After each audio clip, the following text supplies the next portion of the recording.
Chapitre 38.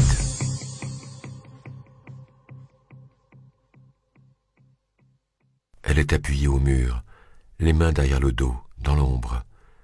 Depuis combien de temps la regarde-t-elle ainsi? Alors elle décide de l'appeler. Gloria. L'autre s'approche. Elle a toujours son regard curieux, mais cette fois, il est un peu différent. Un doute. Je me suis rappelé quelque chose. J'avais un chat avant. Moi aussi j'en ai un.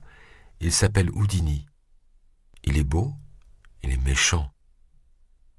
Mais elle comprend que ce n'est pas la réponse que la petite fille attend d'elle, et elle se corrige. Oui. Il a le poil blanc et marron. Il dort toute la journée et il a toujours faim. Gloria réfléchit puis demande encore. D'après toi, pourquoi j'avais oublié le mien? Je ne sais pas. Je pensais, si je l'avais oublié, alors c'est qu'il y a d'autres choses, aussi, dont je ne me souviens pas. Peut-être même de mon vrai nom. Moi, j'aime bien Gloria, la rassure-t-elle en pensant à sa réaction quand elle lui a dit que son vrai nom était Linda Brown. Gloria? Oui? Tu veux me parler de Steve? Steve nous aime bien. Et toi aussi tu l'aimeras bien, tu verras. Pourquoi tu dis qu'il nous a sauvés? Parce que c'est vrai. Il l'a fait. Moi, je n'avais pas besoin d'être sauvé par lui. Tu ne le savais pas, mais tu étais en danger. C'est Frankie le danger? Gloria a peur de ce nom. Elle est indécise. Elle ne sait pas si elle doit parler ou non. Elle évalue la situation. Puis elle s'approche du lit et parle à voix très basse. Frankie veut nous faire du mal. Il nous cherche. C'est pour cela que nous devons nous cacher ici. Moi, je ne sais pas qui est Frankie, ni pourquoi il m'en veut. Il ne nous en veut pas à nous. Il en veut à nos parents. Mes parents? Et pourquoi? Elle n'y croit pas. Cela lui semble une histoire absurde. Gloria, elle, est très convaincue. Nos parents se sont payés sa tête. Une histoire d'argent. Encore une fois, la phrase qui est sortie de sa bouche a l'air d'avoir été prononcée par quelqu'un d'autre et apprise passivement par cœur. Mes parents ne doivent d'argent à personne. Moi, ma mère et mon père sont morts. Frankie les a déjà tués. Maintenant, il me cherche pour finir le travail. Mais Steve est sûr qu'il ne me trouvera jamais si je reste ici. Gloria, écoute-moi. De temps en temps, Gloria a des absences. Il faut aller la chercher là où ses pensées l'ont amenée. Gloria, je te parle. Oui? Qu'y a-t-il? Tes parents sont vivants. Je me rappelle, je les ai vus à la télé il y a quelque temps. Ils participaient à un talk-show. Ils parlaient de toi. Ils te souhaitaient un bon anniversaire. Elle n'a pas l'air bouleversée par cette révélation. Mais elle commence quand même à se demander si tout cela n'est pas vrai. Moi, je ne peux pas voir la télé. Juste les cassettes de Steve. Steve. C'est Steve le méchant, Gloria. Frankie n'existe pas. C'est juste une invention pour te garder prisonnière ici. Il existe. Réfléchis. Tu l'as déjà vu? Non, admet-elle. Alors comment tu peux y croire? Gloria a le même âge qu'elle, mais elle fait beaucoup moins que ses 12 ans. C'est comme si son cerveau avait arrêté de grandir, qu'il s'était arrêté à quand elle avait 9 ans, c'est-à-dire à quand Steve avait enlevé Linda Brown. C'est pour cela qu'elle a toujours besoin de réfléchir un peu plus longtemps. Steve m'aime bien, répète-t-elle, mais plus pour se convaincre elle-même. Non, Gloria, il ne t'aime pas. Alors tu dis que si j'essaye de sortir d'ici, Frankie ne me tuera pas? Non, jamais. Et puis, nous sortirons ensemble. Tu ne seras pas seul. Tu viendras avec moi? Oui. Mais nous devons trouver un moyen pour échapper à Steve. Mais tu es malade? Je sais. Je ne peux plus bouger mon bras. Il est cassé. Comment c'est arrivé? Je ne me rappelle pas.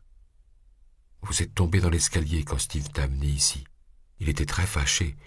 Il ne veut pas que tu meures. Si tu meurs, il ne pourra pas t'apprendre à l'aimer.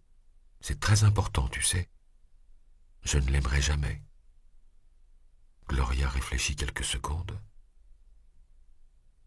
J'aime bien le prénom Linda. Je suis contente qu'il te plaise. Parce que c'est ton vrai nom. Alors tu peux m'appeler comme ça. D'accord. Linda. Elle articule bien, l'autre sourit. Nous sommes amis maintenant. Vraiment. Quand on se dit les prénoms, on devient amis. Personne ne te l'a jamais dit? Moi, je sais déjà comment tu t'appelles. Tu es Maria Elena. Oui, mais tous mes amis m'appelaient Mila. Chapitre 39.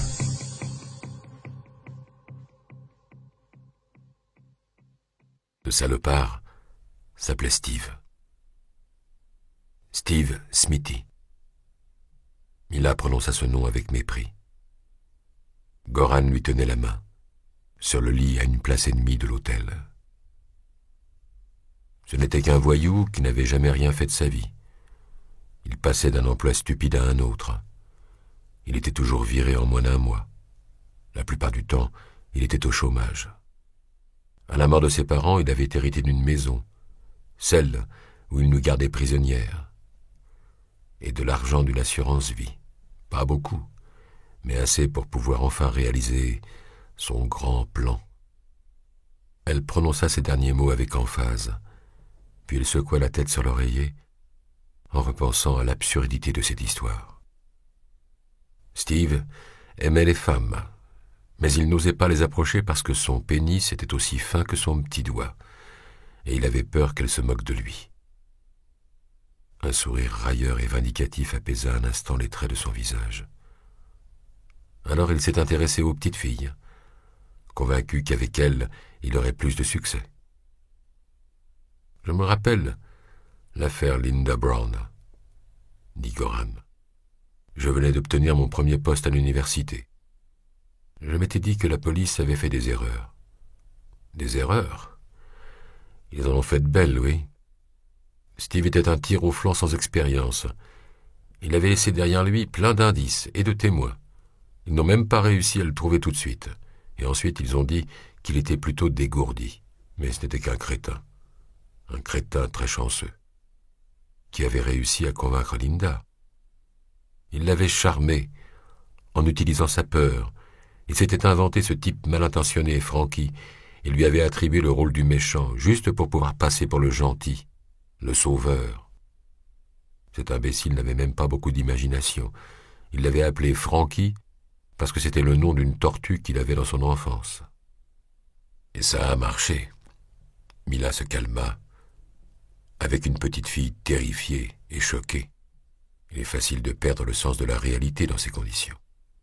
Quand je pense que je me trouvais dans un putain de sous-sol, mais que moi je l'appelais le ventre du monstre. Au-dessus de moi, il y avait une maison, et cette maison se trouvait dans une banlieue avec plein d'autres maisons autour, toutes semblables, toutes normales. Les gens passaient devant et ne savaient pas que j'étais là-dessous. Le plus atroce, c'est que Linda, ou Gloria, comme il l'avait rebaptisée, en choisissant le nom de la première fille qu'il avait repoussée, pouvait se déplacer librement. Mais elle n'avait même pas l'idée de sortir, bien que la porte d'entrée soit pratiquement toujours ouverte.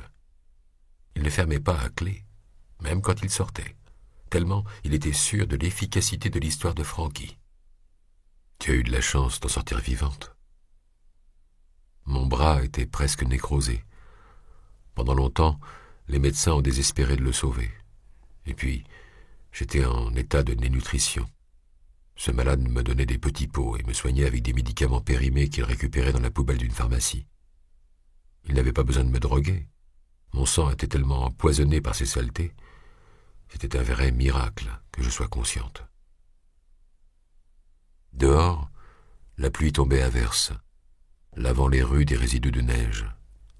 Des rafales soudaines frappaient les volets.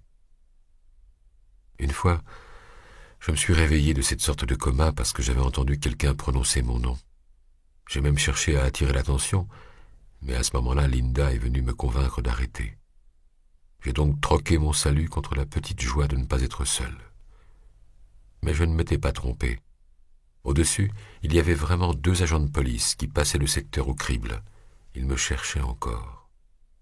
Si j'avais hurlé plus fort, ils m'auraient peut-être entendu. Nous n'étions séparés que par un fin plancher en bois. Il y avait une femme avec eux. C'était elle qui avait appelé mon nom. Cependant, elle ne l'avait pas fait avec la voix, mais avec son esprit. C'était Nikla Papakidis, pas vrai? C'est comme ça que tu l'as rencontré? Oui. Mais, bien que je ne lui ai pas répondu, elle avait quand même entendu quelque chose. Alors les jours suivants, elle était revenue. Elle avait tourné un peu autour de la maison dans l'espoir de percevoir encore quelque chose. Alors ce n'est pas Linda qui t'a sauvé. Elle? Soupira Mila. Elle allait toujours tout rapporter à Steve. Désormais, elle était sa petite complice involontaire. Pendant 3 ans, il avait été tout son univers. Pour ce qu'elle savait, il était le seul adulte resté sur Terre. Et les enfants font toujours confiance aux adultes. Mais contrairement à Linda, Steve avait déjà pensé à se débarrasser de moi. Il était convaincu que j'allais bientôt mourir. Alors il avait creusé un trou dans la cabane à outils derrière la maison. Les photos de cette fosse publiées dans les journaux l'avaient marqué, plus que tout le reste. Quand je suis sorti de cette maison, j'étais plus morte que vivante. Je n'avais pas conscience des infirmiers qui m'emmenaient sur un brancard, en parcourant le même escalier que celui où Steve m'avait fait tomber. Je ne voyais pas les dizaines de policiers qui se pressaient autour de la maison. Je n'entendais pas les applaudissements de la foule qui s'était rassemblée et qui fêtait ma libération. Mais la voix de Nikla m'accompagnait. Dans ma tête, elle me décrivait tout et me disait de ne pas aller vers la lumière. « Quelle lumière ?» demanda Goran, curieux. Mila sourit. Elle était convaincue qu'il y avait une lumière, peut-être à cause de sa foi. Elle avait lu quelque part, je pense, que quand on meurt, on se détache de son corps, et après avoir parcouru un tunnel, on voit une lumière magnifique. Moi, je ne lui ai jamais dit qu'en fait, je n'ai rien vu, seulement du noir. Je ne voulais pas la décevoir. Goran se pencha sur elle et lui embrassa l'épaule. Ça a dû être terrible. J'ai eu de la chance, dit-elle. Puis sa pensée alla à Sandra, la fillette numéro 6. J'aurais dû la sauver. Mais je ne l'ai pas fait. Combien de chances a-t-elle de survivre? Ce n'est pas de ta faute. Si, c'est de ma faute. Mila se releva et resta assise au bord du lit. Goran tendit à nouveau le bras vers elle, mais il ne pouvait plus la toucher. Cette caresse resta à la surface de la peau, sans l'atteindre, parce qu'elle était redevenue distante. Il s'en aperçut et la lâcha. « Je vais prendre une douche, dit-il. Je dois rentrer. Tommy a besoin de moi. » Elle resta immobile, toujours nue, jusqu'à ce qu'elle entende l'eau couler dans la salle de bain. Elle voulait vider son esprit de ses mauvais souvenirs, avoir à nouveau un blanc à combler de pensées aussi légères que celles des enfants, un privilège dont elle avait été privée par la force. La fosse dans la cabane à outils derrière la maison de Steve n'était pas restée vide. Elle y avait laissé sa faculté d'empathie. Elle tendit la main vers la table de nuit, prit la télécommande de la télévision. Elle l'alluma avec l'espoir que, comme l'eau de la douche de Goran, les bavardages et les images insignifiants la rincent de tous les restes de mal dans sa tête. À l'écran, une femme s'accrochait à un micro que le vent et la pluie tentaient d'emporter. À sa droite, il y avait le logo du journal télévisé. En dessous, les titres d'une édition spéciale défilaient.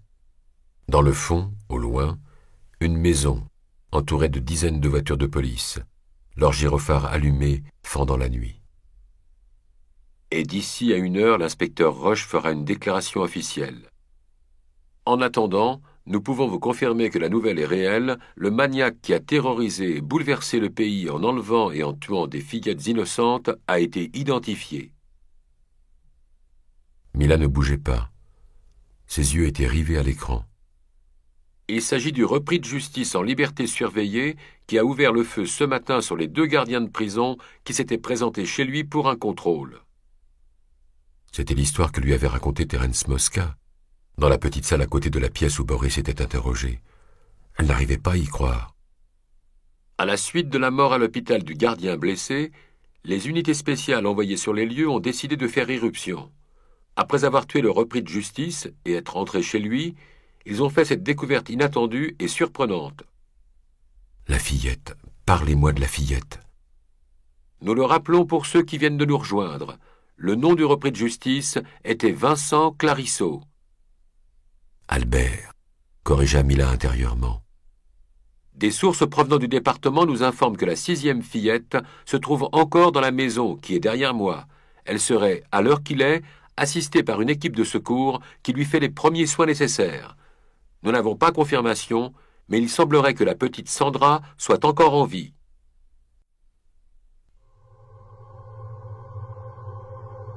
Enregistrement numéro 7 du 23 décembre de l'année en cours, 3h25.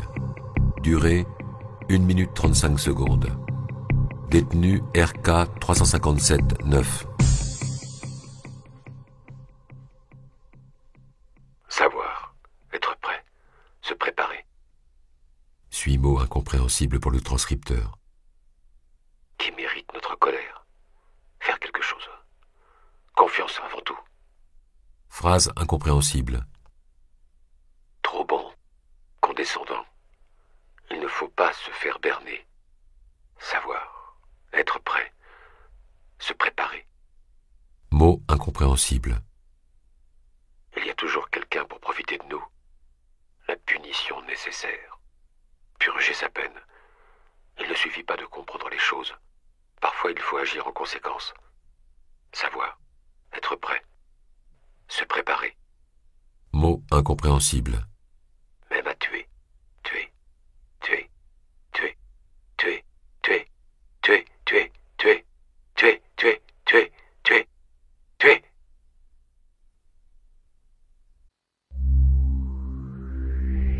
Chapitre 40.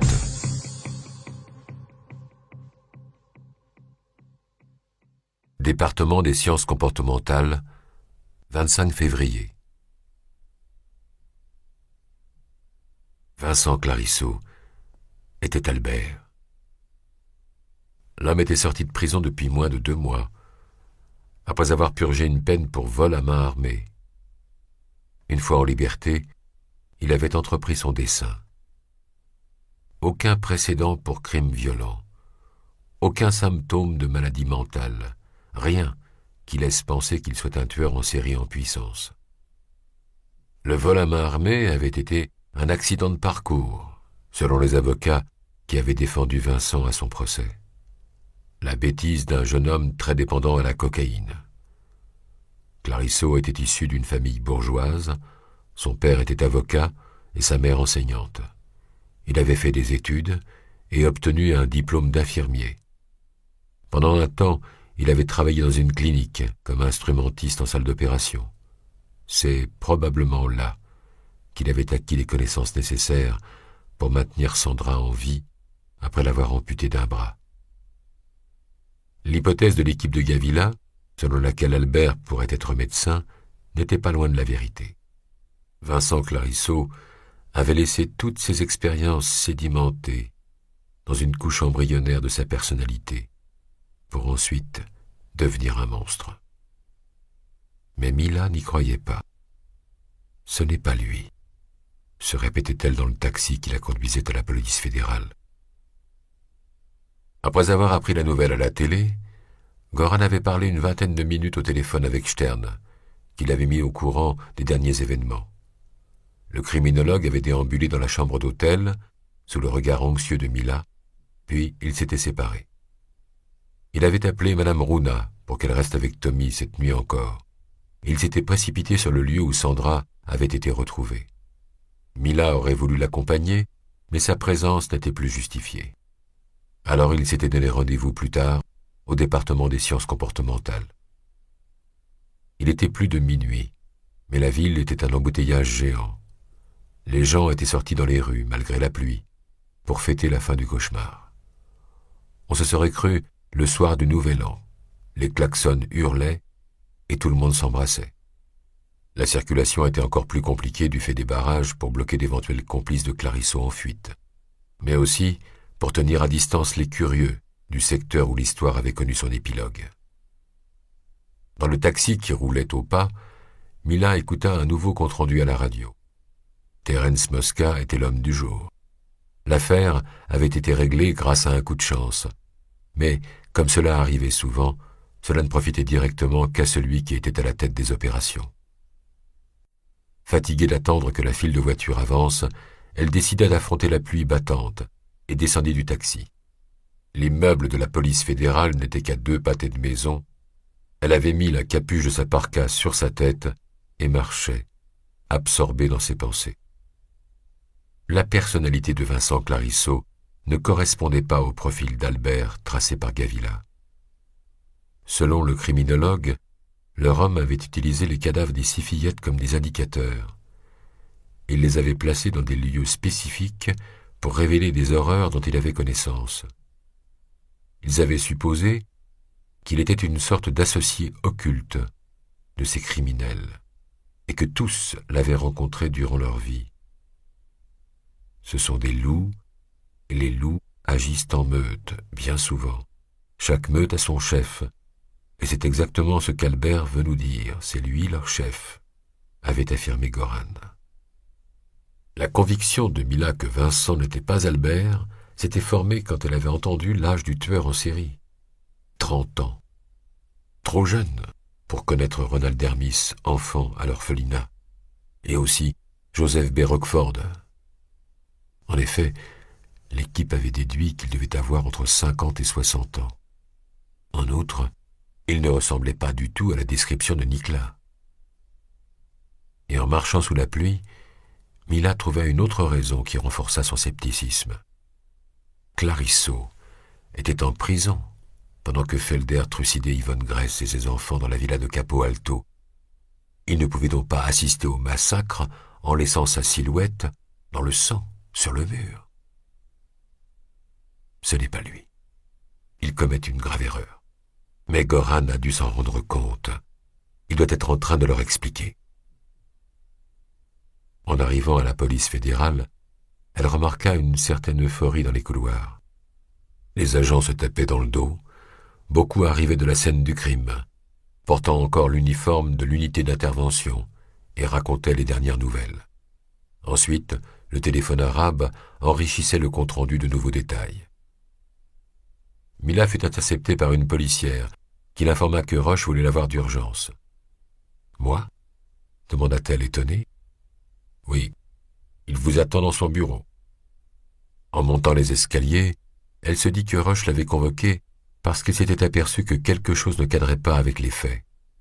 Peut-être l'excitation ambiante serait-elle bientôt désamorcée ou relativisée. Au département des sciences comportementales, il n'y avait que peu d'agents en uniforme, et personne ne faisait la fête.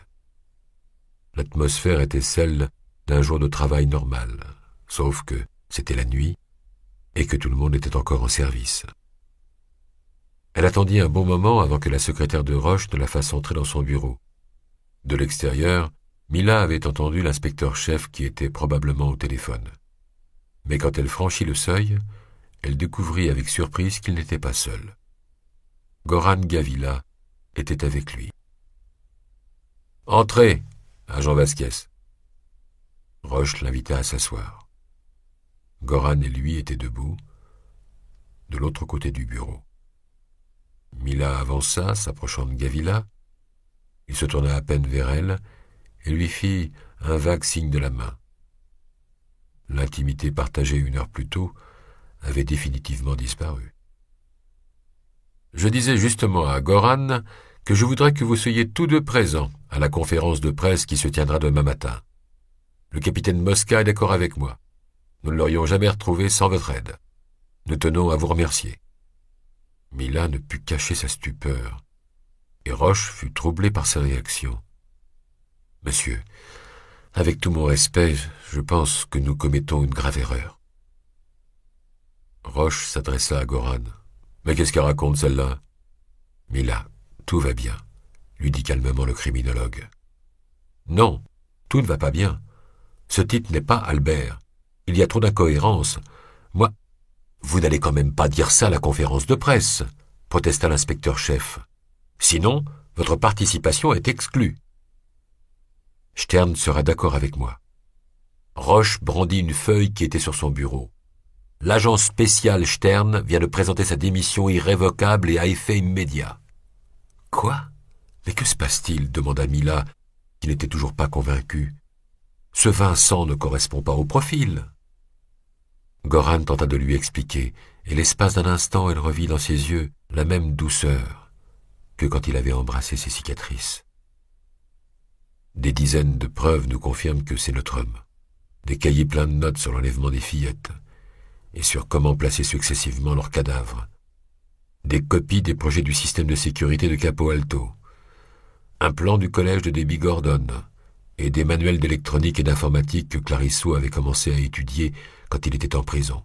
« Et vous avez aussi trouvé toutes les ramifications avec Alexander Berman, Rodal Dermis, Felder, Rockford et Boris ?» demanda Mila exaspérée. « Une équipe d'enquêteurs travaille dans cette maison. Et nous continuons à recueillir des preuves. Tu verras que quelque chose sortira sur ces connexions aussi. Ça ne suffit pas. Et je crois que... » Sandra l'a identifié, l'interrompit Goran. Elle nous a dit que c'était lui qui l'avait enlevé. Mila se calma un peu. Comment va-t-elle ? Les médecins sont optimistes. Vous êtes contente maintenant ? Intervint Roche. Si vous avez l'intention de créer des problèmes, mieux vaut rentrer tout de suite chez vous. À ce moment-là, la secrétaire l'informa dans l'interphone que le maire voulait le voir d'urgence et qu'il avait intérêt à se dépêcher. Roche prit sa veste sur le dossier d'une chaise et avertit Goran. Explique-lui que la version officielle, c'est celle-là. Soit elle y souscrit, soit elle débarrasse le plancher. Puis il sortit en claquant la porte. Mila espérait que, une fois seul, il lui dise quelque chose de différent. Mais il insista. Malheureusement, nous sommes les seuls à avoir commis des erreurs. Comment peux-tu dire une chose pareille ? C'est un échec total, Mila. Nous avons créé une fausse piste et nous l'avons suivie aveuglément. Et je suis le principal responsable. Toutes ces conjectures étaient les miennes. Pourquoi ne te demandes-tu pas comment Vincent Clarisso pouvait être au courant pour les autres criminels ? C'est lui qui nous a mis sur leur voie. Ce n'est pas le problème. Le problème, c'est que nous sommes passés à côté d'eux pendant tout ce temps. Moi, je pense que tu n'es pas objectif alors qu'il est. Et je crois savoir pourquoi. À l'époque de l'affaire Wilson-Pickett, Roche a sauvé ta réputation et t'a aidé à maintenir l'équipe sur pied alors que ses chefs voulaient la dissoudre. Là, tu lui rends l'appareil. Si tu acceptes cette version des faits, tu diminues un peu le mérite de Terence Mosca et Roche conserve son poste d'inspecteur-chef. Ça suffit, explosa Goran. Pendant quelques secondes, ils ne dirent pas un mot. Puis, le criminologue se dirigea vers la porte. « Dis-moi une chose, Boris a avoué ?» eut tout juste le temps de lui demander Mila. « Pas encore, » dit-il sans se retourner. Elle resta seule dans la pièce, les poings serrés sur les hanches. Elle se maudissait elle-même et maudissait ce moment. Ses yeux se posèrent sur la lettre de démission de Stern. Elle la lut. Dans ces quelques lignes, il n'y avait pas de trace des raisons réelles de sa décision. Mais pour elle, il était évident que l'agent spécial avait dû se sentir trahi, en quelque sorte. D'abord par Boris, puis par Goran. En reposant la lettre sur le bureau, elle remarqua un listing téléphonique où figurait le nom de Vincent Clarisseau. Roche en avait probablement fait la demande pour vérifier si, parmi les fréquentations du maniaque, il n'y avait pas un gros bonnet à couvrir. Vu que l'affaire avait déjà impliqué quelqu'un d'aussi en vue que Joseph B. Rockford, on ne pouvait jamais savoir. Mais le tueur en série n'avait pas beaucoup de vie sociale, parce qu'il n'y avait qu'un seul appel, et il datait de la veille. Mila lut le numéro, qui lui sembla étrangement familier. Elle sortit son portable de sa poche, le composa. Un prénom et un nom apparurent.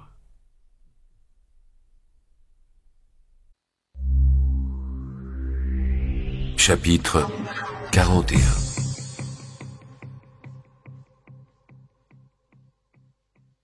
Le téléphone sonnait, mais personne ne répondait.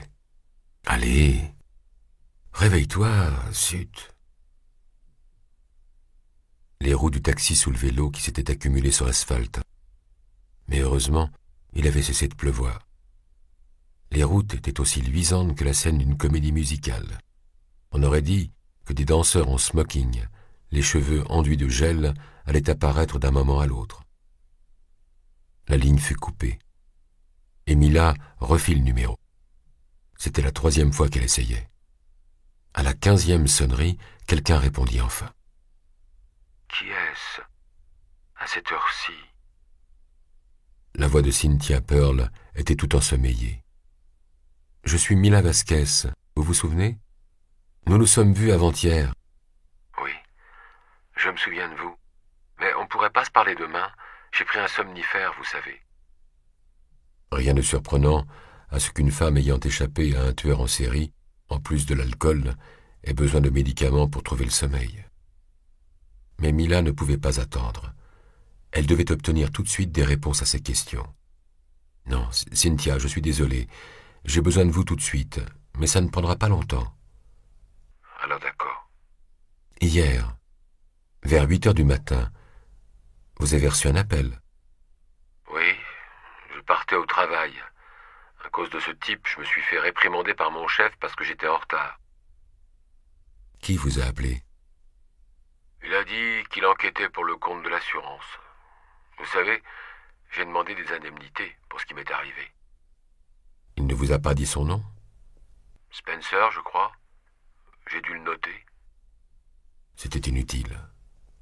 Vincent Clarisseau s'était présenté sous un faux nom et avait utilisé un prétexte pour qu'elle ne se doute de rien.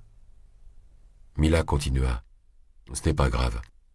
Que voulait cet homme ? » Que je lui raconte mon histoire par téléphone et que je lui parle de Benjamin Gorka.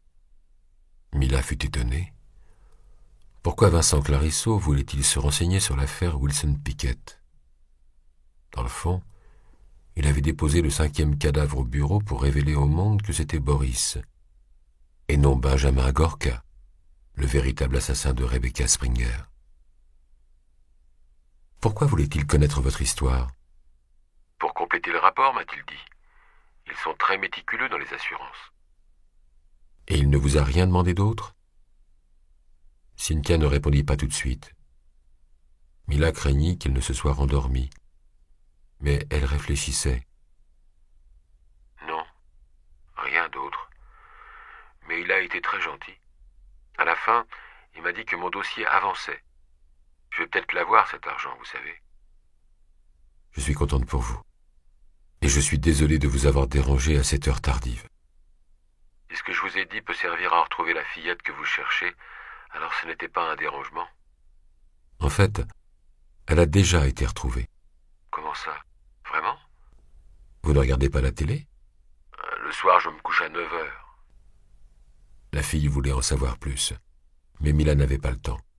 Elle fit semblant d'avoir un appel en attente et raccrocha. Avant de parler à Cynthia, elle avait pris conscience d'autre chose. Peut-être Boris avait-il été piégé. « À partir d'ici, on ne peut plus passer, » lui dit le chauffeur en se tournant vers elle. « Ça ne fait rien, je suis arrivé. » Elle paya et sortit de la voiture. Elle se retrouva face à un cordon de policiers et des dizaines de voitures aux gyrophares allumés. Les camionnettes de plusieurs chaînes de télévision étaient alignées le long de la route. Les caméramens avaient disposé leur matériel de façon à toujours avoir la maison en arrière-plan. Mila était arrivée là où tout avait commencé. La scène du crime était appelée Site 0. La maison de Vincent Clarisseau. Elle ne savait pas encore comment elle allait franchir les contrôles pour s'introduire dans l'habitation. Elle se limita à sortir son badge et à le passer autour de son cou, dans l'espoir que personne ne s'aperçoive qu'elle était une intruse. En avançant, elle reconnut les visages des collègues qu'elle avait vus dans les couloirs du département. Certains improvisaient des réunions autour du coffre d'une voiture. D'autres prenaient une pause, mangeaient un sandwich en buvant un café. Elle aperçut aussi la camionnette du médecin légiste. Chang écrivait son rapport, assis sur le marchepied, et il ne leva pas les yeux quand elle passa devant lui. « Eh, où allez-vous » Elle se tourna et vit un policier rondouillard qui tentait de la rattraper en soufflant. Elle n'avait pas préparé d'excuses. Elle aurait dû, mais elle ne l'avait pas fait. Et maintenant, il était probablement trop tard. « Elle est avec moi. » Crêpe avançait vers eux. L'expert de la police scientifique avait un pansement au cou, d'où dépassaient la tête et les pics d'un dragon ailé, sans doute son dernier tatouage. Il s'adressa au policier. « Laissez-la entrer, elle est autorisée. » L'agent le crut sur parole et tourna les talons. Mila regarda Crêpe sans savoir quoi dire. L'homme lui décocha un clin d'œil, puis continua son chemin. Au fond, il n'était pas si surprenant qu'il l'ait aidé, pensa Mila. Tous deux, même si c'était de manière différente, portaient une partie de leur histoire personnelle sur leur peau et dans leur chair. Le chemin qui menait à l'entrée de la maison était en pente. Sur les pavés, on voyait encore les douilles de la fusillade qui avait coûté la vie à Vincent Clarisseau. La porte d'entrée avait été enlevée de ses gonds pour faciliter l'accès. Dès qu'elle mit le pied à l'intérieur, Mila fut assaillie par une forte odeur de désinfectant. Le mobilier du séjour était en formica, style années 1960. Un canapé, tout en arabesque, encore recouvert du plastique de protection. Une cheminée avec un faux feu. Un meuble-bar, dans le même ton que la moquette, jaune. Un papier peint avec d'énormes fleurs marron stylisées, semblables à des gueules de lion. À la place des habituelles lampes halogènes, des lampes à abat-jour éclairaient la pièce, un autre signe du nouveau style imposé par Terence Mosca. Pour le capitaine, pas de scène, tout devait rester sobre. La chère école des policiers de la génération d'avant, pensa Mila. Et elle aperçut justement Mosca dans la cuisine, qui s'entretenait avec ses plus proches collaborateurs. Elle évita d'aller dans cette direction. Elle devait passer inaperçue, dans la mesure du possible. Tout le monde portait des protège-chaussures et des gants en latex. Mila en enfila aussi, puis regarda autour d'elle, se mêlant au présent. Un inspecteur s'occupait de sortir tous les livres d'une bibliothèque, un à la fois. Il les prenait, les feuilletait rapidement et les posait par terre. Un autre fouillait dans les tiroirs d'une commode. Un troisième classait les bibelots. Là où les objets n'avaient pas encore été déplacés et éliminés, tout avait l'air parfaitement en ordre, à la limite du maniaque. Il n'y avait pas un grain de poussière, et on pouvait tout cataloguer du regard, comme si la place assignée à chaque chose était exactement celle-là. On se serait cru dans un puzzle assemblé. Mila ne savait pas quoi chercher. Elle n'était venue que parce que c'était le point de départ naturel. Elle était motivée par le doute lié à l'étrange coup de téléphone de Vincent Clarisseau à Cynthia Pearl. S'il avait voulu se faire raconter l'histoire par la seule survivante, peut-être Clarisseau ne savait-il pas qui était Benjamin Gorka. Et s'il ne le savait pas, peut-être le 5e cadavre retrouvé au bureau n'était-il pas pour Boris?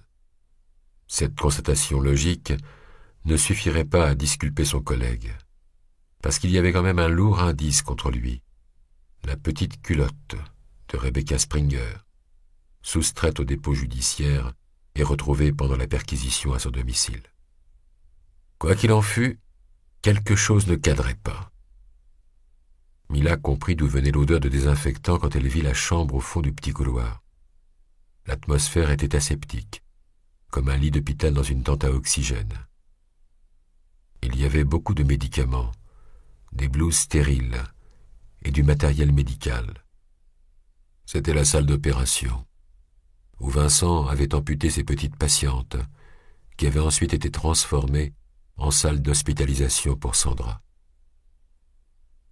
En passant devant une autre pièce, elle remarqua un agent aux prises avec un téléviseur plasma où était branchée une caméra numérique.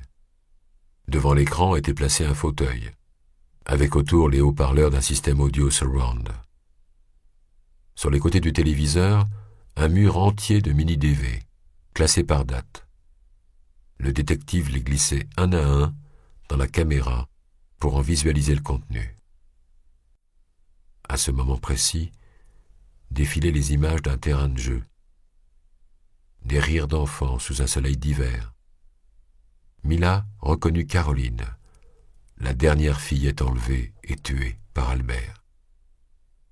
Vincent Clarisseau avait méticuleusement étudié ses victimes. « Hé, quelqu'un vient m'aider avec ce truc?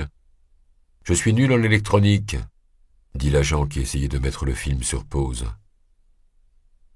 Quand il s'aperçut de sa présence à la porte, il eut pendant un instant l'heureuse sensation d'avoir été entendu, avant de se rendre compte qu'il ne l'avait jamais vu auparavant. Avant qu'il puisse dire un mot, Mila passa son chemin. La troisième pièce était la plus importante. À l'intérieur, il y avait une haute table en acier, et les murs étaient recouverts de tableaux d'affichage pleins de notes, sur des post-it de différentes couleurs et autres papiers. On se serait cru au pensoir. Tous les plans de Vincent étaient reportés en détail. Des cartes routières, des horaires et des déplacements. La planimétrie du collège de Debbie Gordon, ainsi que celle de l'orphelinat. Il y avait la plaque de la voiture d'Alexander Berman et les étapes de ses voyages professionnels, les photos d'Yvonne Gress et de ses enfants, et un cliché de la décharge de Felder. Des coupures de revues qui parlaient de Joseph B. Rockford, et évidemment, les photos de toutes les fillettes enlevées. Sur la table en acier, il y avait d'autres diagrammes, accompagnés d'annotations confuses, comme si le travail avait été interrompu à l'improviste. L'épilogue imaginé par le tueur en série pour son dessin était probablement caché parmi ces feuilles. Peut-être pour toujours. Mila se tourna et resta pétrifiée.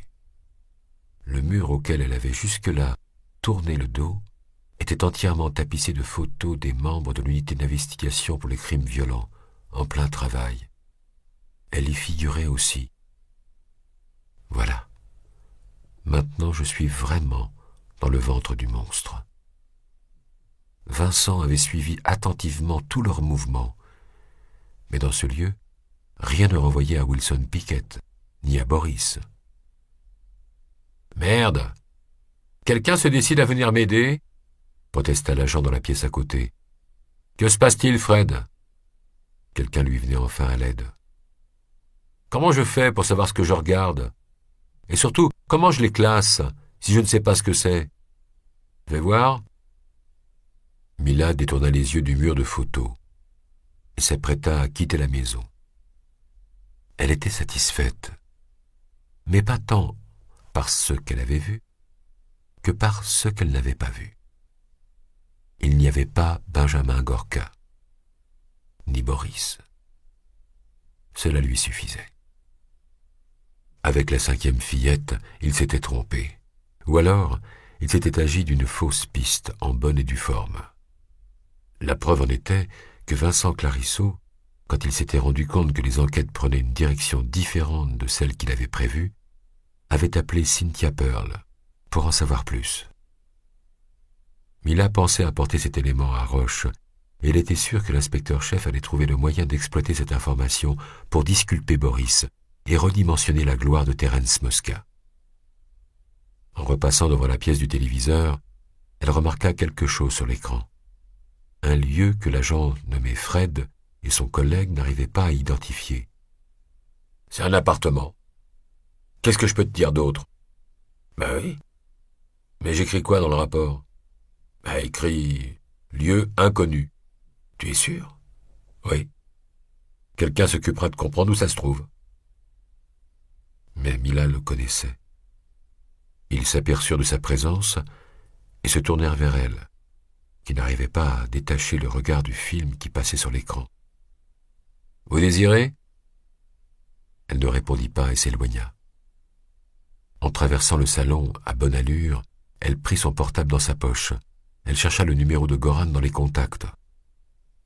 Quand il lui répondit, elle était déjà sur le chemin pavé. « Que se passe-t-il ? Où es-tu » Son ton était alarmé. Il ne se rendit pas compte. « Je suis encore au bureau. J'essaie d'organiser une visite de Sarah Rosa à sa fille à l'hôpital. »« Qui est chez toi en ce moment ?»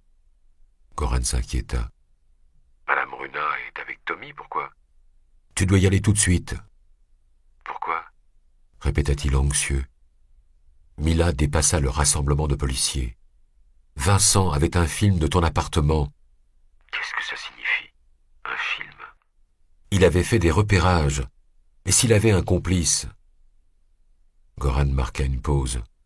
« Tu es encore sur la scène du crime ? » Oui. « Alors tu es plus proche que moi. Demande à Terence Mosca de te confier 2 agents et va chez moi. Moi, en attendant, j'appelle Madame Runa et je lui dis de se barricader. »« D'accord. » Mila raccrocha, puis fit demi-tour pour retourner dans la maison et parler à Mosca. Et espérons qu'il ne pose pas trop de questions.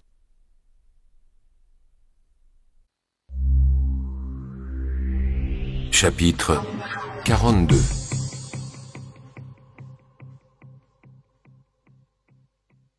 Mila, Madame Runa ne répond pas au téléphone. L'aube pointait. Ne t'inquiète pas, nous y sommes presque. Je suis en route. Je vous rejoins dans quelques minutes. Le conducteur arrêta la voiture de police en faisant crisser ses pneus dans la petite rue tranquille de ce beau quartier. Les voisins dormaient encore. Seuls les oiseaux saluaient le jour nouveau, perchés sur les arbres et les appuis de fenêtres. Mila courut vers la porte de l'immeuble. Elle sonna plusieurs fois à l'interphone. Personne ne lui répondit. Elle essaya chez quelqu'un d'autre. « Oui, qui est là ?»« Monsieur, nous sommes de la police. Ouvrez tout de suite, s'il vous plaît. » La porte s'ouvrit. Mila se précipita vers le 3e étage, suivie par les 2 agents qui l'accompagnaient. Ils n'utilisèrent pas le monte-charge qui servait d'ascenseur, ils prirent l'escalier pour aller plus vite. Faites qu'il ne se soit rien passé. Faites que l'enfant aille bien.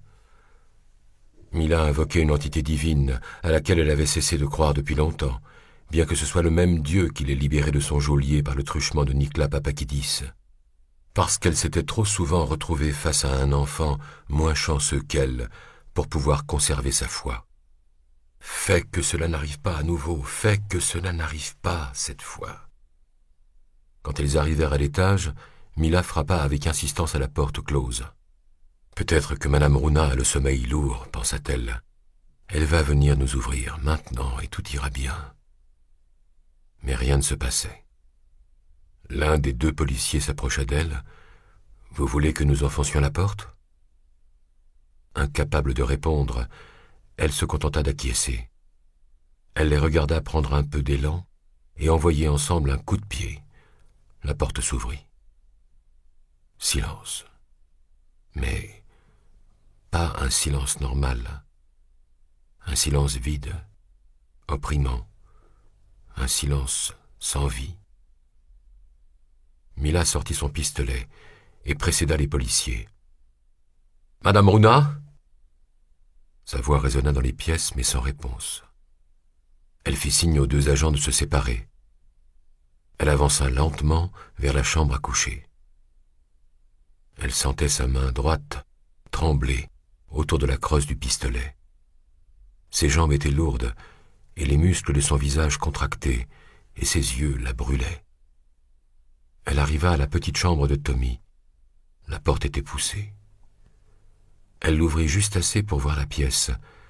Les volets étaient fermés, mais la lampe, en forme de clown, tournait sur la table de nuit en projetant sur les murs des images d'animaux du cirque. Dans le lit appuyé au mur, on entrevoyait un petit corps sous les couvertures. Il était en position fétale. Mila s'approcha à petits pas. « Tommy » dit-elle à voix basse. « Tommy, réveille-toi. » Mais le corps ne bougeait pas. Arrivée près du lit, elle posa le pistolet à côté de la lampe. Elle se sentait mal. Elle ne voulait pas déplacer les couvertures. Elle ne voulait pas découvrir ce qu'elle savait déjà. Elle avait envie de tout laisser tomber et de sortir de cette chambre, de ne pas avoir à affronter ça aussi. Malédiction. Parce qu'elle l'avait vu trop de fois, et désormais, chaque fois, elle craignait que cela se passe comme ça. Mais elle se força à avancer la main vers le bord des couvertures. Elle l'attrapa et tira d'un coup sec. Elle resta quelques secondes, le pan de couverture à la main, à regarder dans les yeux un ours en peluche qui lui souriait avec une expression béate et immobile. « Excusez-moi » Mila et Betty sursauta, les deux agents étaient à la porte, ils l'observaient. « Là-bas, il y a une porte fermée à clé. » Mila allait leur ordonner de la forcer quand elle entendit la voix de Goran qui entrait dans l'appartement en appelant son fils. « Tommy ! Tommy !» Elle alla à sa rencontre. Il n'est pas dans sa chambre. Goran était désespéré. Comment ça, il n'y est pas? Alors, où est-il? Il y a une porte fermée à clé là-bas, c'est normal? Confus et aux prises avec l'angoisse, Goran ne comprenait pas. Quoi? La pièce qui est fermée à clé.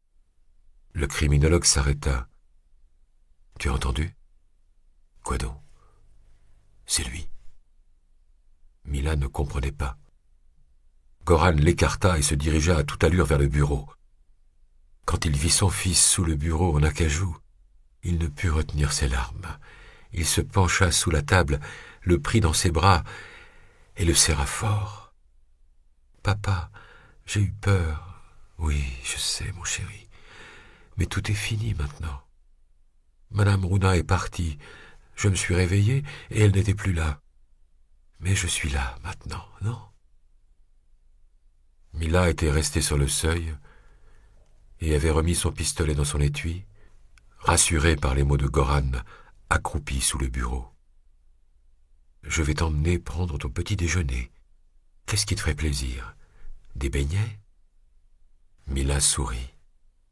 La frayeur était passée. Goran ajouta « Viens, je te prends dans mes bras. » Alors, elle le vit sortir de sous le bureau, faisant un effort pour se remettre debout. Mais il n'y avait aucun enfant dans ses bras. « Je te présente une amie, elle s'appelle Mila. » Goran espérait qu'elle plaise à son fils. D'habitude, il était un peu rétif avec les inconnus. Tommy ne dit rien. Il se limita à montrer le visage de la femme. Alors Goran la regarda plus attentivement. Elle pleurait. Les larmes arrivèrent de nulle part, sans crier gare. Mais cette fois, la douleur qui les avait provoquées était d'origine mécanique. La blessure qui s'était ouverte n'était pas dans la chair. Que se passe-t-il? Qu'y a-t-il? Lui demanda Goran, en se comportant comme s'il avait vraiment un poids humain dans les bras. Elle ne savait pas quoi lui répondre. Il n'avait pas l'air de faire semblant. Goran pensait vraiment qu'il tenait son fils dans ses bras. Les deux policiers arrivaient entre-temps, les regardaient avec stupeur. Prêts à intervenir, Mila leur fit signe de ne pas bouger. « Attendez-moi en bas. Mais nous ne... Descendez. Et appelez le département, dites-leur d'envoyer ici l'agent Stern. Si vous entendez un coup de feu, ne vous inquiétez pas. Ça sera moi. » Ils obéirent, à contre-cœur. « Que se passe-t-il, Mila ?» Dans le ton de la voix de Goran, il n'y avait plus de défense. Il avait l'air tellement effrayé par la vérité qu'il n'était plus capable de réagir. « Pourquoi veux-tu que Stern vienne ?» Mila porta un doigt à ses lèvres, lui faisant signe de se taire. Puis elle retourna dans le couloir. Elle se dirigea vers la pièce fermée à clé. Elle tira un coup dans la serrure, qui vola en éclats, puis poussa le battant. La pièce était sombre, et on sentait encore les résidus des gaz de décomposition. Sur le grand lit, il y avait 2 corps. Un grand, l'autre plus petit. Les squelettes noircis, encore enveloppés de restes de peau qui tombaient comme de l'étoffe, étaient enlacés. Goran entra dans la pièce. Il sentit l'odeur, vit les corps. « Oh, mon Dieu !» dit-il sans comprendre à qui appartenaient les 2 cadavres dans sa chambre à coucher. Il se tourna vers le couloir pour empêcher Tommy d'entrer. Mais il ne le vit pas. Il regarda à nouveau le lit. Ce petit corps. La vérité lui tomba dessus avec force, sans pitié. Alors, tout lui revint en mémoire. Mila le trouva près de la fenêtre. Il regardait dehors. Après des jours de neige et de pluie, le soleil brillait à nouveau. C'était cela qu'Albert voulait nous dire, avec la 5e fillette. Goran ne dit rien. « Et toi, tu as détourné l'enquête sur Boris. Il t'a suffi de suggérer à Terence Mosca dans quelle direction avancer. C'est toi qui lui avais donné le dossier sur Wilson Pickett que j'ai vu dans sa sacoche. Et c'était encore toi qui avais accès aux preuves de l'affaire Corca. Alors tu as dérobé la petite culotte de Rebecca Springer au dépôt judiciaire pour la mettre chez Boris, avant la perquisition. » Goran acquiesça. Chaque respiration était comme du verre qui se brisait quand elle essayait de le faire remonter des poumons. « Pourquoi ?» dit Mila avec un filet de voix qui se bloqua dans sa gorge. « Parce que, après être partie, elle était revenue dans cette maison. Parce qu'elle n'était pas revenue pour rester. Parce qu'elle voulait me prendre la seule chose qui me restait à aimer. Et parce que lui, il voulait partir avec elle. »« Pourquoi ?» répéta Mila sans retenir ses larmes qui coulaient désormais librement. « Un matin, je me suis réveillé et j'ai entendu la voix de Tommy qui m'appelait de la cuisine. J'y suis allé et je l'ai trouvé assis à sa place habituelle. Il me demandait le petit déjeuner. Et moi, j'étais si heureux que j'en ai oublié qu'il n'était pas là. Pourquoi supplia-t-elle ? Cette fois, il réfléchit bien avant de répondre. Parce que je les aimais. Avant qu'elle puisse l'en empêcher, il ouvrit la fenêtre et se jeta dans le vide.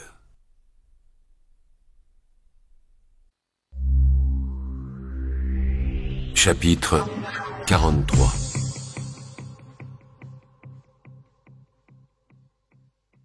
Elle avait toujours voulu avoir un poney. Elle se rappelait qu'elle avait tourmenté ses parents pour qu'ils lui en achètent un. Là où ils habitaient, il n'y avait même pas d'endroit pour le garder. La cour arrière était trop petite, et à côté du garage, il n'y avait qu'une bande de terre où son grand-père faisait son potager. Pourtant, elle insistait. Ses parents pensaient qu'elle finirait par se lasser de ce caprice absurde. Mais à chaque anniversaire et à chaque lettre au Père Noël, elle demandait la même chose. Quand Mila sortit du ventre du monstre pour rentrer chez elle, après 21 jours de captivité et 3 mois d'hôpital, un superbe poney blanc et marron l'attendait dans la cour. Son vœu avait été exaucé.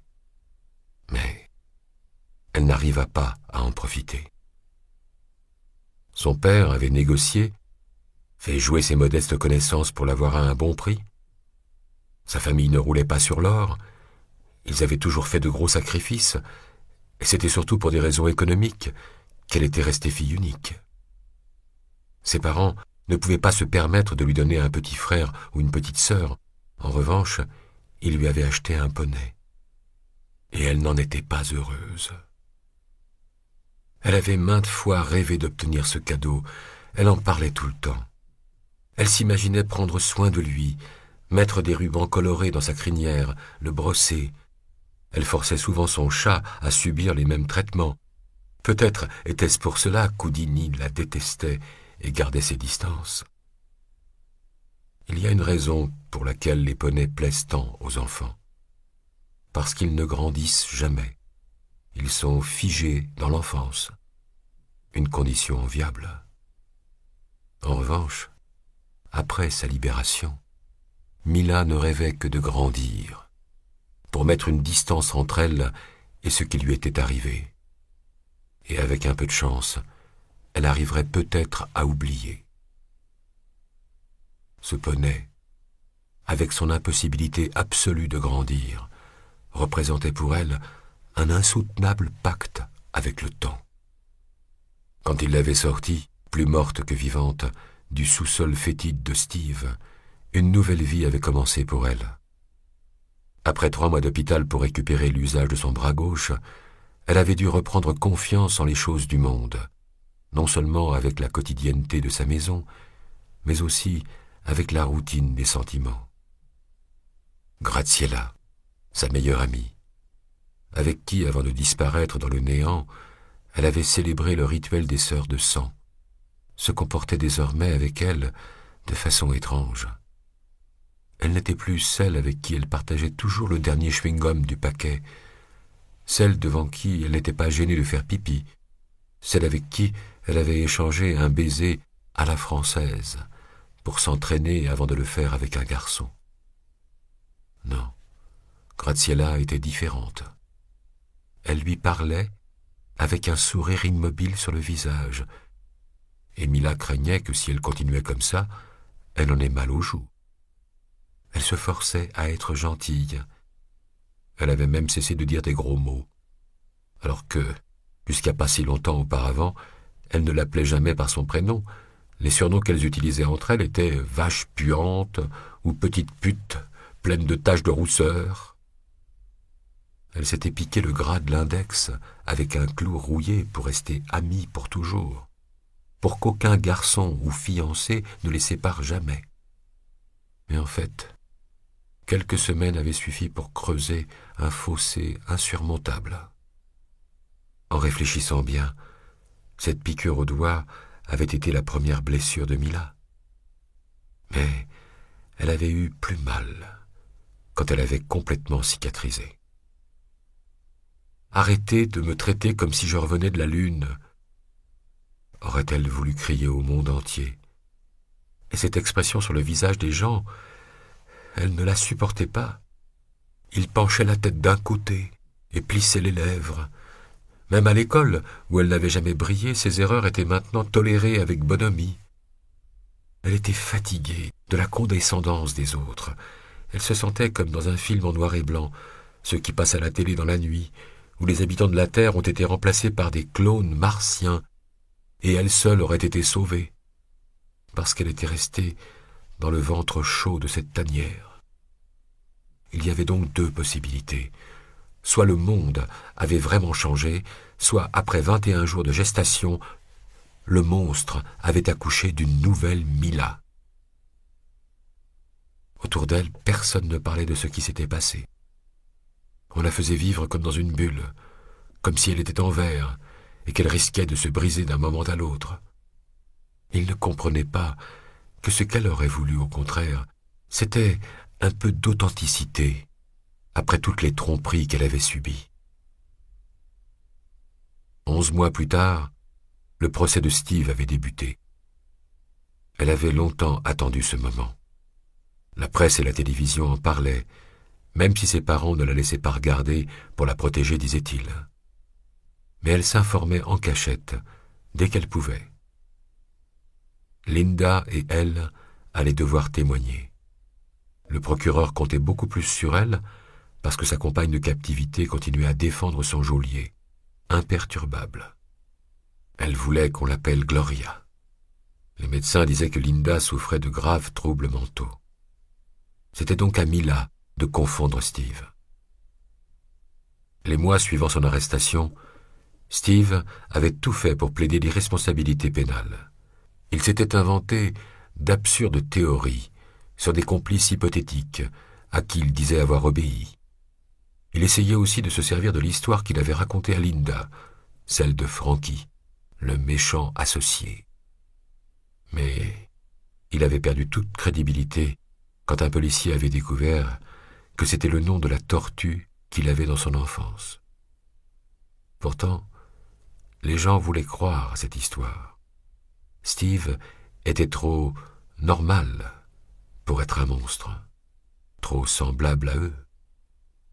Paradoxalement, l'idée qu'il y ait quelqu'un d'autre derrière lui, un être encore mystérieux, un vrai monstre, les rassurait. Mila était arrivée au procès déterminée à faire porter toutes ses fautes à Steve, ainsi qu'un peu du mal qu'il lui avait fait. Il finirait en prison. Pour cela, elle était prête à jouer le rôle de pauvre victime qu'elle avait obstinément refusé d'interpréter jusque-là. Elle s'assit sur le banc des témoins, face à la cage où Steve était menotté, avec l'intention de tout raconter sans jamais le quitter des yeux. Mais, quand elle le vit, cette chemise verte boutonnée jusqu'au col, trop grande pour lui, qui n'avait plus que la peau sur les os, ses mains qui tremblaient quand il essayait de prendre des notes sur un bloc, ses cheveux qu'il s'était coupés tout seul, qui étaient plus longs d'un côté, elle ne se serait jamais attendue à ce qu'elle ressentit. De la peine, mais aussi de la rage pour ce misérable, justement parce qu'il lui faisait de la peine. Ce fut la dernière fois que Mila eut de l'empathie pour quelqu'un. Au moment où elle avait découvert le secret de Goran, elle avait pleuré. Pourquoi ? Une mémoire perdue en elle lui disait que c'était des larmes d'empathie. Soudain, une digue s'était rompue quelque part, libérant une gamme surprenante d'émotions. Maintenant, elle avait même l'impression d'arriver à comprendre ce que ressentaient les autres. Quand Rush était arrivé sur les lieux, elle avait perçu à quel point il était conscient que ses heures étaient comptées, parce que son meilleur homme, sa pointe de diamant, lui avait servi le pire des mets empoisonnés. Terence Mosca, lui, semblait partagé entre la joie liée à l'avancement certain de sa carrière et la gêne liée aux raisons de cet avancement. Elle perçut nettement la confusion et la tristesse de Stern quand il franchit le seuil de l'appartement, et elle comprit immédiatement qu'il allait se retrousser les manches pour régler cette terrible affaire. Empathie. La seule personne pour laquelle elle ne ressentait rien, c'était Goran. Elle n'était pas tombée, comme Linda, dans le piège de Steve. Mila n'avait jamais cru à l'existence de Frankie. En revanche, elle avait cru qu'un enfant, Tommy, vivait dans cette maison. Elle avait entendu parler de lui. Elle avait assisté au coup de téléphone que son père passait à la gouvernante pour s'assurer qu'il aille bien et lui donner des instructions. Elle avait même eu l'impression de le voir, quand Goran le mettait au lit. Tout cela, elle n'arrivait pas à lui pardonner, parce qu'elle se sentait stupide. Goran Gavila avait survécu à une chute de 12 mètres, et maintenant, il était entre la vie et la mort sur un lit en soins intensifs. La maison était surveillée, mais seulement à l'extérieur. À l'intérieur, seules 2 personnes s'activaient, l'agent spécial Stern, qui avait momentanément gelé sa démission, et Mila. Ils ne cherchaient rien. Ils essayaient seulement de remettre les événements dans l'ordre chronologique. À quel moment un être humain aussi équilibré et tranquille que Goran Gavila avait-il mûri son projet de mort? Quand s'était déclenché en lui le ressort de la vengeance? Quand avait-il commencé à transformer sa rage en dessein? Mila était dans le bureau. Elle entendait Stern inspecter la pièce d'à côté. Elle avait effectué beaucoup de perquisitions dans sa carrière. Elle trouvait incroyable tout ce qu'elle pouvait révéler comme détail sur la vie de quelqu'un.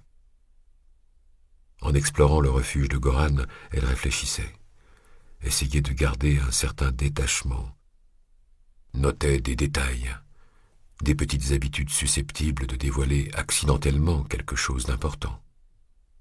Goran rangeait les trombones dans un cendrier en verre, il taillait les crayons directement dans la corbeille à papier, et il avait un cadre photo vide sur son bureau. Ce cadre vide était une fenêtre sur l'abîme de l'homme que Mila avait cru pouvoir aimer. Elle détourna le regard, comme si elle avait peur d'être engloutie. Puis, elle ouvrit un des tiroirs du bureau. Dedans, il y avait un dossier. Elle le prit et le posa sur la pile de ceux qu'elle avait déjà examinés. Celui-ci était différent, parce que, vu la date, il s'agissait de la dernière affaire dont Gavila s'était occupé avant l'histoire des fillettes disparues.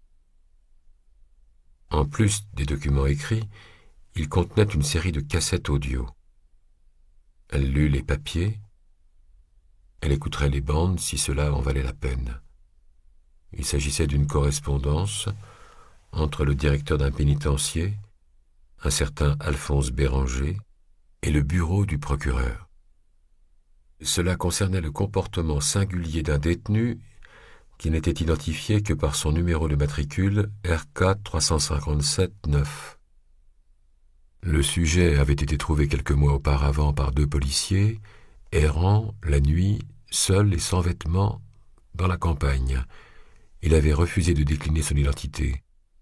L'examen de ses empreintes digitales avait mené à la conclusion qu'il n'était pas fiché, mais un juge l'avait condamné pour entrave à la justice.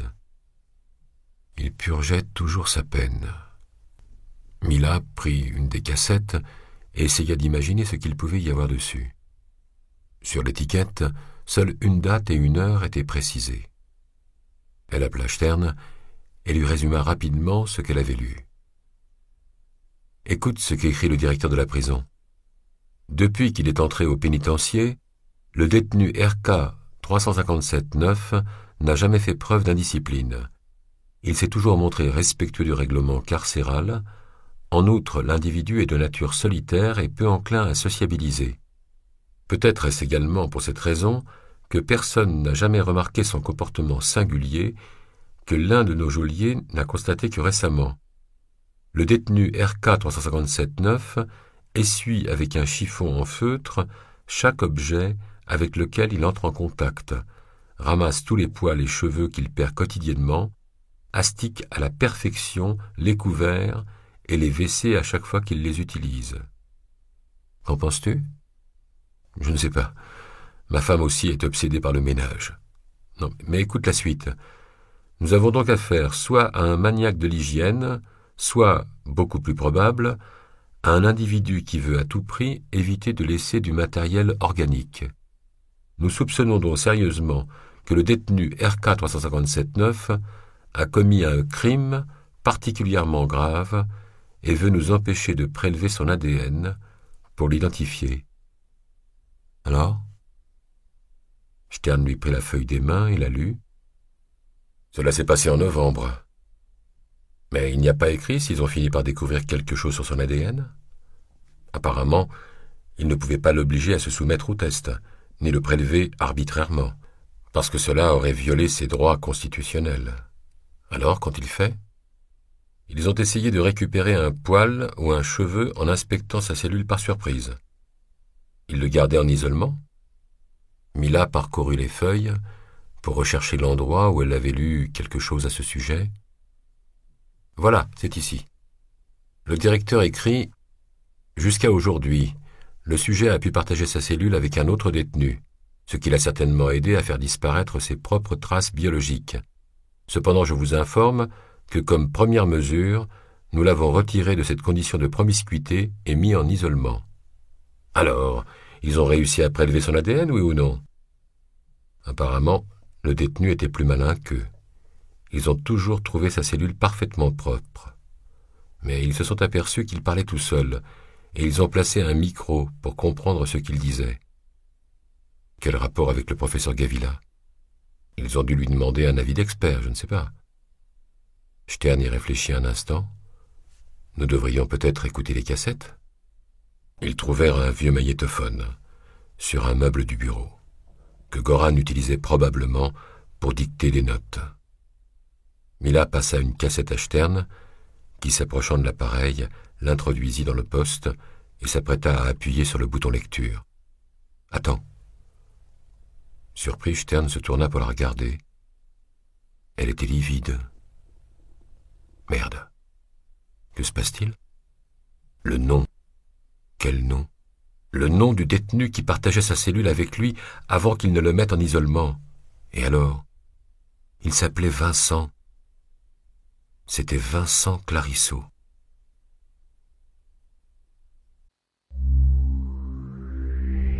Chapitre 44.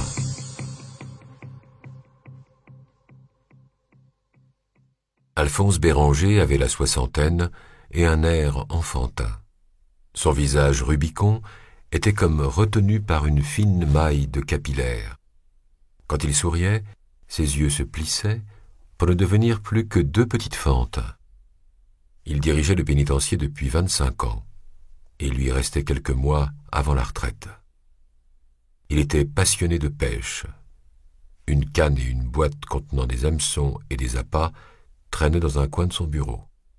Bientôt, cela constituerait la seule préoccupation de ses journées. On le considérait comme un brave homme, Béranger. Pendant les années où il l'avait dirigé, la prison n'avait pas connu de gros épisodes de violence. Il était humain avec les détenus, et ses geôliers avaient rarement recours à la force. Alphonse Béranger lisait la Bible, et il était athée. Mais il croyait à la deuxième chance, et il disait que chaque individu, s'il le veut, mérite le pardon, quelle que soit la faute qu'il ait commise. Il avait la réputation d'être un homme probe, et il se sentait en paix avec le monde. Cependant, depuis quelque temps, il n'arrivait plus à dormir la nuit. Sa femme lui disait que c'était dû à l'approche de la retraite. Mais ce n'était pas cela. Ce qui le tourmentait dans son sommeil, c'était l'idée de devoir remettre en liberté le détenu RK 357-9, sans savoir qui il était, et s'il avait commis un crime atroce. Ce type est absurde, dit-il à Mila pendant qu'il franchissait les barrières de sécurité pour se diriger vers les cellules d'isolement. Comment ça? Il est absolument imperturbable. Nous lui avons retiré l'eau courante en espérant qu'il arrête de tout laver. Il a continué à nettoyer avec des chiffons. Nous lui avons retiré les chiffons. Il a utilisé son uniforme. Nous l'avons contraint à utiliser les couverts de la prison. Il a arrêté de manger. Et vous? Nous ne pouvons quand même pas le laisser mourir de faim. Toutes nos initiatives se sont heurtées à une ténacité désarmante, ou à une douce détermination, comme vous voudrez. Et la police scientifique? Ils ont passé 3 jours dans cette cellule, mais ils n'ont pas trouvé assez de matériel organique pour extraire son ADN. Et je me demande, comment est-ce possible? Nous perdons tous des milliers de cellules chaque jour sous la forme de cils ou de pellicules de peau. Béranger avait fait preuve de toute sa patience de pauvre pêcheur, en espérant que cela suffise. Mais cela n'avait pas suffi.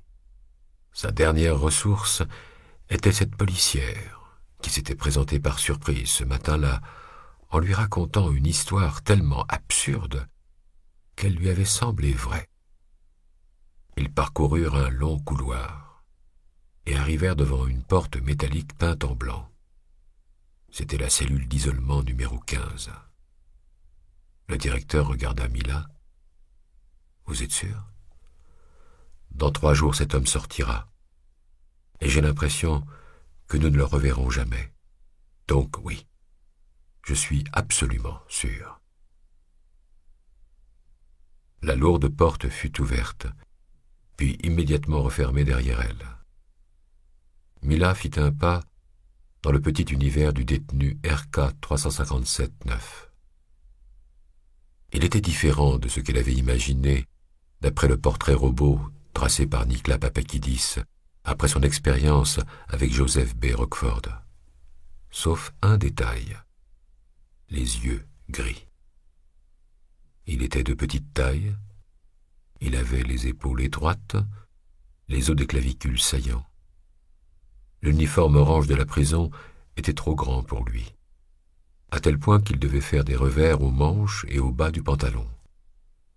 Il avait peu de cheveux, concentrés sur les côtés de la tête. Il était assis sur le lit, un bol en acier posé sur ses genoux. Il le nettoyait avec un chiffon en feutre jaune. À côté de lui, sur le lit, étaient rangés des couverts, une brosse à dents et un peigne en plastique. Il venait probablement de l'illustrer. Il leva à peine les yeux pour regarder Mila, sans s'arrêter de frotter. Mila eut la certitude que l'homme savait pourquoi elle était là. « Bonjour, dit-elle. Je peux m'asseoir ?» Il acquiesça poliment, indiquant un tabouret contre le mur. Mila s'installa. Le frottement insistant et régulier du chiffon sur le métal était le seul bruit dans la petite pièce. Le fond sonore habituel de la prison avait été banni de la section d'isolement pour alourdir la solitude de l'esprit. Mais cela ne semblait pas déranger le détenu RK 357-9. « Ici, tout le monde se demande qui vous êtes, » commença Mila. « C'est devenu une sorte d'obsession, il me semble. En tout cas, pour le directeur du pénitencier, et aussi pour le bureau du procureur. Les autres détenus se racontent votre légende. » Il continua à la regarder, imperturbable. « Moi, je ne me le demande pas, je le sais. Vous êtes la personne que nous avons appelée Albert, la personne que nous pourchassons. » L'homme ne réagit pas. « Vous étiez dans le fauteuil d'Alexander Berman, dans sa tanière de pédophile. Et vous avez rencontré Ronald Dermis à l'Institut religieux, quand il n'était encore qu'un enfant. Vous étiez présent dans la villa d'Yvonne Gress, pendant que Felder la massacrait, elle et ses enfants. Votre silhouette est visible dans le sang sur le mur. Vous étiez avec Joseph B. Rockford, quand il a tué pour la première fois, dans cette maison abandonnée. Ils étaient vos disciples. Vous avez instigé leur abjection, inspiré leur méchanceté, toujours en restant tapi dans l'ombre. » L'homme frottait, sans perdre le rythme un seul instant.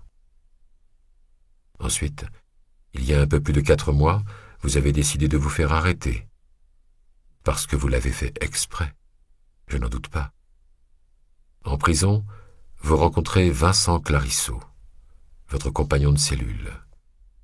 Vous avez presque 1 mois pour l'instruire, avant qu'il ne finisse de purger sa peine. Ensuite, Clarisseau, dès qu'il sort, met votre plan en œuvre. Enlever 6 fillettes, les amputer du bras gauche, placer les cadavres pour révéler toutes ces horreurs que personne n'avait jamais découvertes. Pendant que Vincent accomplissait votre travail, vous étiez ici. Personne ne peut donc vous incriminer. Ces 4 murs constituent un alibi parfait. Mais votre chef-d'œuvre reste Goran Gavila. Mila prit dans sa poche une des cassettes trouvées dans le bureau du criminologue et la lança sur le lit. L'homme observa la parabole qu'elle fit avant d'atterrir à quelques centimètres de sa jambe gauche. Il ne bougea pas, ne fit même pas mine de l'éviter. Le professeur Gavilla ne vous a jamais vu. Il ne vous connaissait pas, mais vous le connaissiez. Le cœur de Mila se mit à battre plus vite. C'était la rage, le ressentiment, et aussi autre chose. Vous avez trouvé un moyen d'entrer en contact avec lui en restant ici. Vous êtes génial. Quand on vous a mis en isolement, vous vous êtes mis à parler tout seul, comme un pauvre fou, en sachant parfaitement qu'on placerait un micro pour ensuite faire écouter les enregistrements par un expert. Pas n'importe lequel, le meilleur dans son domaine. Mila indiqua la cassette. Je les ai toutes écoutées, vous savez. Des heures et des heures d'enregistrement. Ces messages n'étaient pas adressés dans le vide. Ils étaient pour Goran. Tuez, tuez, tuez. Il vous a écouté. Il a tué sa femme et son fils. Cela a été un long travail sur son mental. Mais dites-moi une chose. Comment faites-vous? Comment réussissez-vous? Vous êtes très fort. L'homme ne releva pas le sarcasme, ou ne le montra pas. Au contraire, il avait l'air curieux d'écouter la suite de l'histoire, parce qu'il ne la quittait pas des yeux. Mais vous n'êtes pas le seul à pouvoir entrer dans la tête des gens. Dernièrement, j'ai beaucoup appris sur les tueurs en série. J'ai appris qu'ils se divisent en 4 catégories: visionnaires, missionnaires, hédonistes et assoiffés de pouvoir. Mais il y a une 5e sorte. On les appelle tueurs en série subliminaux. Elle fouilla dans sa poche, en sortit une feuille, plia en 4, l'ouvrit. Le plus célèbre est Charles Manson, qui poussa les membres de sa famille à réaliser le massacre de Cielo Drive. Mais je pense qu'il y a 2 cas encore plus emblématiques. Elle lut. En 2005, un Japonais nommé Fujimatsu réussit à convaincre 18 personnes, rencontrées sur des chats et vivant dans le monde entier, de se suicider le jour de la Saint-Valentin. D'âge, de sexe, de situation économique et d'origine sociale différents, il s'agissait d'hommes et de femmes tout à fait normaux, apparemment sans problème. Elle leva les yeux sur le détenu. Comment il a réussi à les asservir? Cela reste encore aujourd'hui un mystère. Mais écoutez celle-ci, c'est ma préférée. En 1999, Roger Gleist, de Akron, Ohio, tue 6 femmes. Quand il est arrêté, il raconte aux enquêteurs que cela lui a été suggéré par un certain Rudolf Migby. Le juge et les jurés pensent qu'il veut se faire passer pour un malade mental et le condamnent à l'injection mortelle. En 2002, en Nouvelle-Zélande, un ouvrier analphabète nommé Jerry Hoover tue 4 femmes, puis déclare à la police que c'est un certain Rudolf Migby qui le lui a suggéré. Le psychiatre de l'accusation se souvient de l'affaire de 1999 et, étant improbable que Hoover puisse lui-même la connaître, découvre qu'un compagnon de travail de l'homme s'appelle en effet Rudolf Migby et qu'en 1999, il résidait à Akron, Ohio. Qu'en dites-vous? Vous trouvez des similitudes? L'homme ne dit rien. Son bol brillait, mais il n'était pas encore satisfait du résultat. Un tueur subliminal ne commet pas matériellement les crimes. Ils ne lui sont pas imputables. Il ne peut pas être puni. Pour juger Charles Manson, on a utilisé un artifice juridique. D'ailleurs, sa condamnation à mort a été commuée en plusieurs perpétuités. Certains psychiatres vous appellent chuchoteur pour votre capacité à agir sur la personnalité des plus faibles. Moi, je préfère vous appeler loup. Les loups agissent en meute. Chaque meute a son chef, et souvent les autres loups chassent pour lui. Le détenu RK 357-9 termina de nettoyer le bol et le posa à côté de lui. Puis, Il mit ses mains sur ses genoux, en attendant la suite. « Mais vous êtes le meilleur !» Mila se mit à rire. « Rien ne prouve votre implication dans les crimes commis par vos disciples. Sans preuve, pour vous confondre, vous serez bientôt à nouveau un homme libre. Et personne ne pourra rien y faire. » Mila poussa un profond soupir. Ils se regardèrent, droit dans les yeux. Dommage. Si seulement nous connaissions votre véritable identité, vous deviendriez célèbre. Et vous entreriez dans l'histoire, croyez-moi. Elle se pencha vers lui, prit un ton subtil et menaçant. De toute façon, je découvrirai qui tu es. Elle se releva, se nettoya les mains d'une poussière inexistante et s'apprêta à sortir de la cellule. Mais avant, elle s'accorda encore quelques secondes avec l'homme. « Ton dernier élève a failli. Vincent Clarisseau n'a pas réussi à achever ton dessin, parce que la fillette numéro 6 est encore vivante. Cela veut dire que toi aussi, tu as failli. » Elle étudia sa réaction, et l'espace d'un instant, elle eut l'impression que quelque chose avait bougé sur le visage de l'homme, jusque-là impénétrable. « Nous nous reverrons dehors. » Elle lui tendit la main. Il en fut étonné, comme s'il ne s'y attendait pas. Il l'observa pendant un long moment, puis il leva mollement le bras et la lui serra. Au contact de ses doigts mous, Mila eut un sentiment de répulsion. Il laissa glisser sa main de la sienne. Elle lui tourna le dos et se dirigea vers la porte en fer. Elle frappa 3 fois et attendit, consciente que le regard de l'homme était encore sur elle, planté entre ses omoplates. Quelqu'un dehors entreprit d'ouvrir les verrous. Avant que la porte ne s'ouvre, le détenu RK 357-9 parla pour la première fois. « C'est une fille, dit-il. » Mila se tourna vers lui, pensant avoir mal entendu. Le détenu était revenu à son chiffon. Il frottait, méticuleusement, un autre bol. Elle sortit. La porte en fer se referma dans son dos et Béranger vint à sa rencontre. Crêpe était avec lui. « Alors, ça a marché ?» Mila acquiesça. Elle lui tendit la main qui avait serré celle du détenu. L'expert de la police scientifique prit une pincette et détacha délicatement de sa paume la fine patine transparente où avaient été capturées les cellules de l'épiderme de l'homme. Pour la préserver, il la plaça immédiatement dans une cuvette de solution alcaline. « On va enfin savoir qui est ce fils de pute. »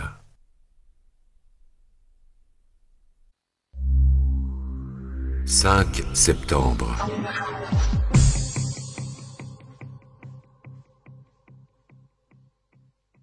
Le ciel était traversé par des nuages blancs, qui en exaltaient le bleu pur. Regroupés, ils auraient irrémédiablement caché le soleil, mais ils se laissaient tranquillement porter par le vent. La saison avait été très longue. L'hiver avait cédé la place à l'été, sans transition aucune. Il faisait encore chaud. Mila conduisait toute vitre baissée, profitant de la brise dans ses cheveux. Elle les avait laissés pousser, et ce n'était qu'un des multiples petits changements ces derniers temps. Une autre nouveauté était sa tenue. Elle avait troqué son jean contre une jupe à fleurs. Sur le siège à côté d'elle, il y avait une boîte avec un gros ruban rouge. Elle avait choisi ce cadeau sans trop y réfléchir, parce que désormais, elle se fiait à son instinct. Elle avait découvert l'imprévisibilité de l'existence. Ce nouvel état des choses lui plaisait, mais le problème, maintenant, était que sa sphère émotionnelle faisait des caprices. Il lui arrivait parfois de s'arrêter au beau milieu d'une conversation, ou alors qu'elle était occupée, de se mettre à pleurer. Sans raison, une étrange et agréable nostalgie s'emparait d'elle. Pendant longtemps, elle s'était demandé d'où venaient ces émotions qui l'envahissaient régulièrement, par vagues ou par spasmes. Maintenant, elle le savait. Mais elle n'avait quand même pas voulu connaître le sexe de l'enfant. C'est une fille. Mila évitait d'y penser. Elle essayait d'oublier cette histoire. Elle avait d'autres priorités. Il y avait la faim, qui la prenait trop souvent et sans qu'elle s'y attende, et qui avait rendu un peu de féminité à ses formes. Et puis, il y avait le besoin soudain et urgent d'uriner. Enfin, il y avait ces petits coups dans son ventre qu'elle sentait depuis déjà un moment. Grâce à tout cela, elle avait appris à ne regarder que de l'avant. Pourtant, inévitablement, le souvenir de ces événements lui envahissait l'esprit de temps à autre. Le détenu RK 357-9 était sorti de prison, un mardi de mars. Sans nom. Le truc de Mila avait tout de même fonctionné.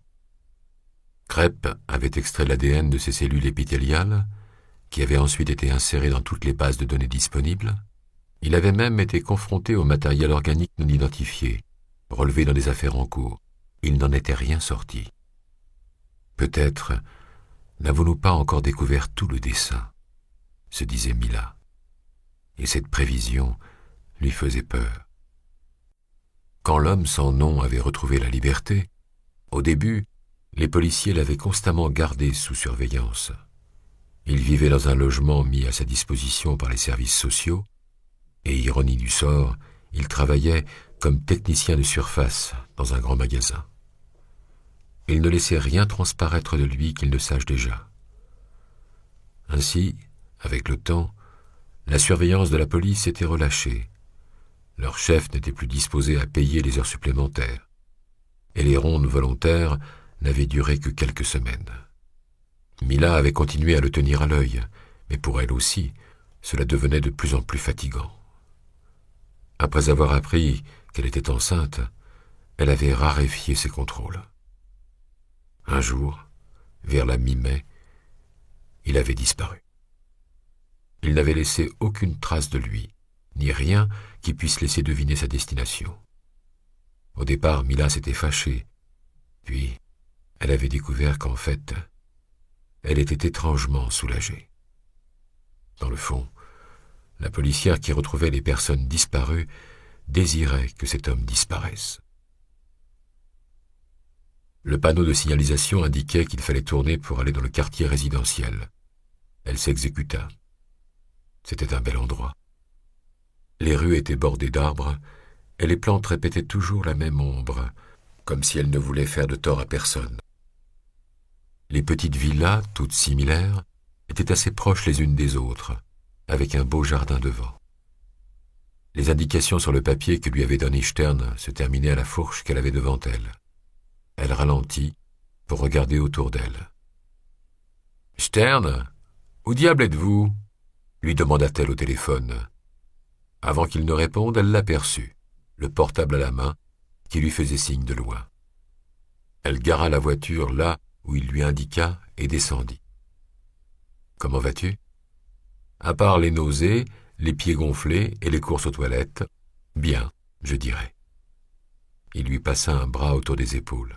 « Viens, tout le monde est derrière. » Cela faisait un drôle d'effet de le voir sans costume ni cravate, en short bleu et chemise à fleurs ouverte sur le torse.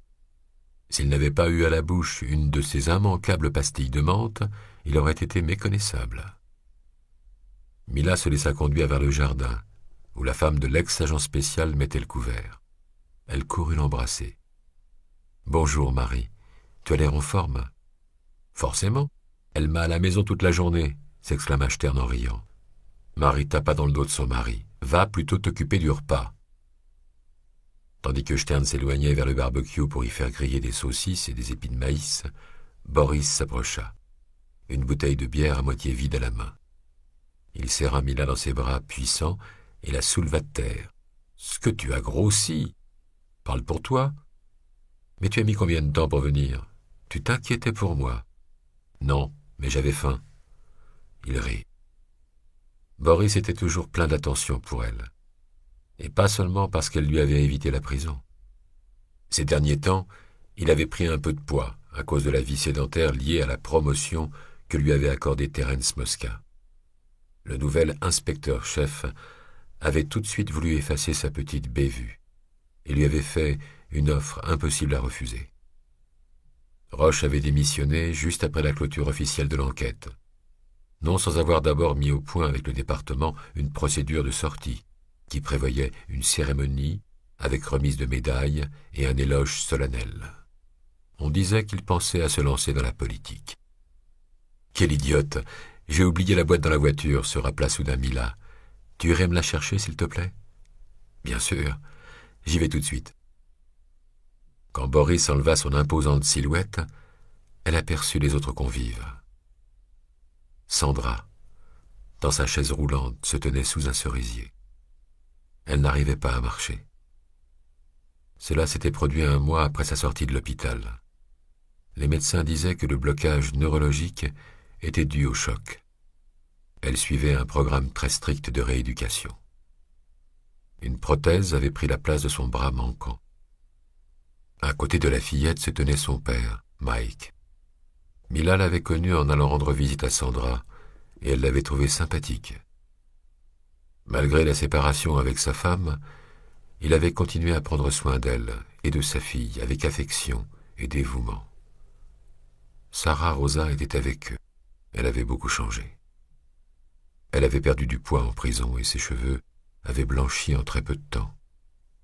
La condamnation avait été lourde, 7 ans, à quoi s'ajoutait le congé pour faute grave, ce qui lui faisait perdre son droit à la retraite. Elle était là grâce à une permission spéciale. Un peu plus loin, Mila aperçut Doris, le gardien de prison qui l'accompagnait, et qui salua Mila d'un signe de tête. Sarah Rosa se leva pour venir à sa rencontre. Elle s'efforçait de sourire. « Comment vas-tu ? La grossesse se passe bien ? Le plus gros inconvénient, ce sont les vêtements. Je n'arrête pas de changer de taille, et je ne gagne pas assez pour changer de garde-robe aussi souvent. Un de ces jours, je vais devoir sortir en peignoir. Crois-moi, profite de ces moments parce que le pire est encore à venir. Pendant les 3 premières années, Sandra ne nous a pas laissé dormir. Pas vrai, Mike ? » Et Mike acquiesça. Il s'était déjà retrouvé en d'autres occasions, mais personne n'avait demandé à Mila qui était le père. Comment aurait-il réagi s'ils avaient su qu'elle portait en elle l'enfant de Goran ? Le criminologue était toujours dans le coma. Mila n'était allée le voir qu'1 fois. Elle l'avait vu de derrière une vitre, mais elle n'avait résisté que quelques secondes. Elle s'était enfuie en courant. La dernière chose qu'il lui avait dite, avant de se jeter dans le vide, était qu'il avait tué sa femme et son fils parce qu'il les aimait. C'était la logique incontestable de qui justifie le mal par l'amour. Et Mila ne pouvait pas l'accepter. Une autre fois, Goran lui avait affirmé « Nous fréquentons des gens dont nous pensons tout connaître, mais en fait, nous ne savons rien d'eux. » Goran aussi avait souvent plongé dans ces ténèbres, mais un jour, quand il était ressorti, quelque chose l'avait suivi, quelque chose qui ne l'avait plus abandonné. Boris lui apporta le cadeau. « Tu en as mis du temps. Je n'arrivais pas à refermer cette ruine. Tu devrais t'offrir une voiture neuve. » Mila lui prit la boîte des mains et la porta à Sandra. « Eh, bon anniversaire !» Elle se pencha pour l'embrasser. La fillette était toujours contente de la voir. « Maman et papa m'ont offert un iPod. » Elle le lui montra. Et Mila dit « Il est fantastique. Maintenant, il va falloir le remplir de bon vieux rock. » Mike n'était pas d'accord. « Moi, je préférerais Mozart. »« Et moi, Coldplay, » dit Sandra. Ils déballèrent ensemble le cadeau de Mila. C'était une veste en velours, avec des clous et des fioritures de toutes sortes. « Waouh !» s'exclama Sandra quand elle reconnut la marque d'une célèbre styliste. « Ce waouh signifie qu'elle te plaît ?» La fillette acquiesça en souriant, sans quitter la veste des yeux. « On mange !» annonça Stern. Ils se mirent à table à l'ombre d'un petit kiosque. Mila remarqua que Stern et sa femme se cherchaient et se touchaient souvent, comme deux jeunes amoureux. Elle les envia un peu. Sarah Rosa et Mike jouaient aux bons parents avec leur fille, mais Mike était également attentionné envers Sarah. Boris raconta des blagues, et ils rirent tellement que l'agent Doris s'avala de travers. Ce fut une journée agréable, sans souci. Sandra en oublia sans doute son état pendant un petit moment. Elle reçut beaucoup de cadeaux, et souffla ses 13 bougies sur un gâteau au chocolat et à la noix de coco. Il était 3 heures passées quand ils finirent de déjeuner. Un petit vent s'était levé, qui invitait à s'allonger sur la pelouse pour un petit somme. Les femmes débarrassèrent la table, mais Mila fut dispensée par l'épouse de Stern à cause de son gros ventre. Elle en profita pour rester auprès de Sandra, sous le cerisier. Elle réussit même à s'asseoir par terre, à côté du fauteuil roulant. « C'est très beau, ici, » dit la jeune fille en regardant sa mère emporter les assiettes sales. « Je voudrais que cette journée ne finisse jamais. »« Maman me manquait beaucoup, » ajouta-t-elle en souriant. L'emploi de l'imparfait était symptomatique. Sandra avait évoqué une nostalgie différente de celle qu'elle ressentait quand sa mère était en prison. Elle parlait de ce qui lui était arrivé. Mila savait bien que ces brèves allusions faisaient partie de l'effort que la fillette faisait pour mettre de l'ordre dans le passé. Elle devait fixer ses émotions et prendre en compte une peur qui, bien que tout soit terminé, l'attendrait parfois au tournant pendant encore de nombreuses années. Un jour, elle parlerait de ce qui s'était passé. Mila pensait d'abord lui raconter son histoire. Peut-être que cela pourrait l'aider. Elles avaient tant en commun. Trouve d'abord tous les mots, ma petite. Nous avons tout notre temps. Mila éprouvait une grande tendresse pour Sandra. D'ici à 1 heure, Sarah Rosa allait devoir retourner au pénitencier. Et chaque fois, cette séparation était douloureuse pour la mère et la fille. « J'ai décidé de te confier un secret, dit-elle, pour la distraire de cette pensée. Mais je ne le dirai qu'à toi. Je veux te dire qui est le père de mon enfant. » Sandra laissa échapper un sourire impertinent. « Tout le monde le sait. » Mila en fut paralysée de stupeur. Puis, elles éclatèrent de rire. Boris la regarda de loin sans comprendre ce qu'il se passait. « Les femmes !» dit-il à l'attention de Stern. Quand elles se calmèrent enfin, Mila se sentait beaucoup mieux. Une fois encore, elle avait sous-estimé ceux qui lui voulaient du bien, se créant des problèmes inutiles. En fait, les choses étaient souvent terriblement simples. « Il attendait quelqu'un, » dit Sandra, sérieuse. Mila comprit qu'elle parlait de Vincent Clarisseau. « Je sais, » dit-elle simplement. « Il devait arriver pour se joindre à nous. Cet homme était en prison, mais nous ne le savions pas. Nous lui avons même choisi un nom, tu sais. Nous l'appelions Albert. Non, Vincent ne l'appelait pas comme ça. » Le vent fit bouger les feuilles du cerisier, mais cela n'empêcha pas Mila de sentir un frisson glacé, soudain, qui grimpait le long de son dos. Elle se tourna lentement vers Sandra et rencontra ses grands yeux qui la fixaient, totalement inconscient de ce qu'elle venait de dire. « Non, » répéta calmement la fillette. « Il l'appelait Francky. » Le soleil brillait en cet après-midi parfait. Les oiseaux chantaient dans les arbres et l'air était chargé de pollen et de parfums. L'herbe de la pelouse était invitante. Mila n'oublierait jamais l'instant précis où elle avait découvert avoir bien plus de choses en commun avec Sandra que ce qu'elle imaginait. Et pourtant, ces correspondances avaient toujours été là, devant ses yeux. Il n'a pris que des petites filles, pas de petits garçons. Steve aussi aimait les petites filles. Il a choisi les familles. Elle aussi, comme Sandra, était fille unique. Il leur a coupé le bras gauche. Elle s'était cassé le bras gauche, en tombant dans l'escalier avec Steve. Les deux premières étaient sœurs de sang. Sandra et Debbie, comme elle et Graziella des années plus tôt. Les tueurs en série par leurs actes essaient de nous raconter une histoire, avait dit un jour Goran. Mais cette histoire était son histoire. Tous les détails la renvoyaient avec force au passé, l'obligeant à regarder en face la terrible vérité. Ton dernier élève a failli. Vincent Clarisseau n'a pas réussi à achever ton dessin parce que la fillette numéro 6 est encore vivante. Cela veut dire que toi aussi, tu as failli. En fait, rien n'était le fruit du hasard. C'était cela, le véritable final de Frankie. Tout cela était pour elle. Un mouvement à l'intérieur de son abdomen la ramena en arrière. Alors Mila baissa les yeux sur son ventre déjà rond. Elle se força à ne pas se demander si ça aussi faisait partie du dessin de Frankie. Dieu se tait, pensa-t-elle. Le diable murmure. En effet.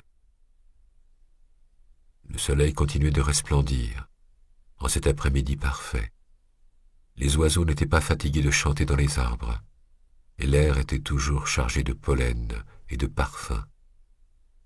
L'herbe de la pelouse était toujours invitante. Autour d'elle et partout, le monde portait le même message, que tout était semblable à avant. Tout. Même Frankie. Revenu, pour disparaître à nouveau dans les vastes étendues de l'ombre.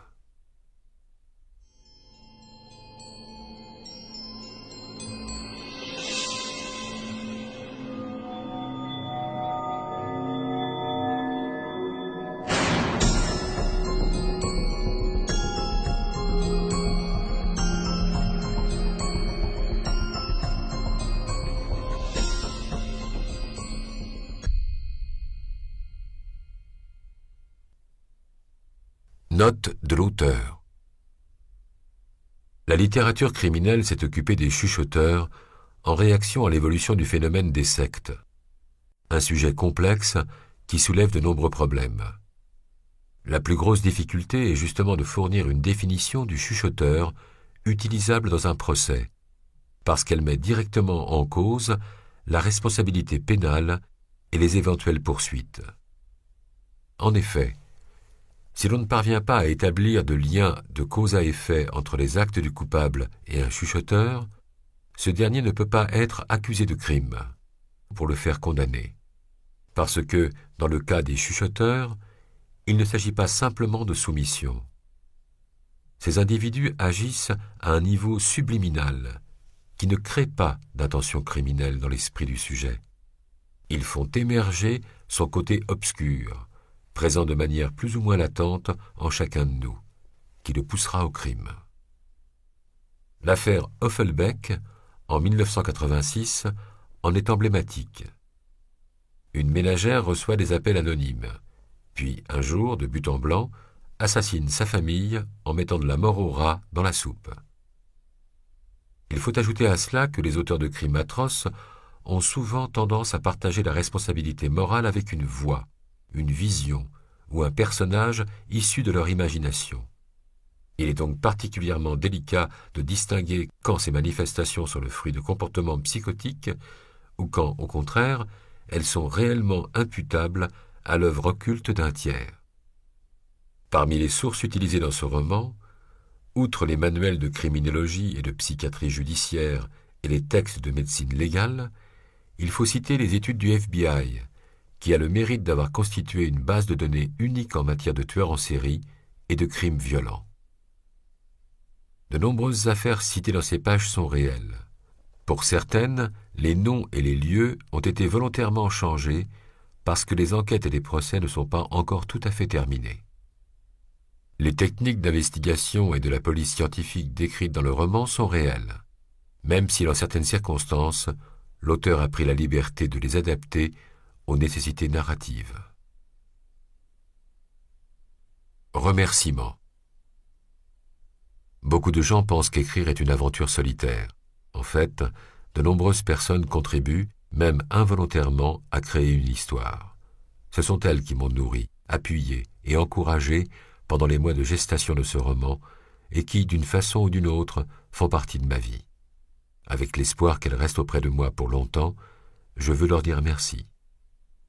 À Luigi et Daniela Bernabeu, pour le temps et le dévouement qu'ils ont dédié à cette histoire et à son auteur, pour leurs conseils précieux qui m'ont permis de mûrir en tant qu'écrivain en m'aidant à soigner le style et l'efficacité de ces pages, et pour y avoir mis leur cœur. Si ces mots arrivent à vos yeux, c'est surtout à eux que je le dois. Merci, merci, merci.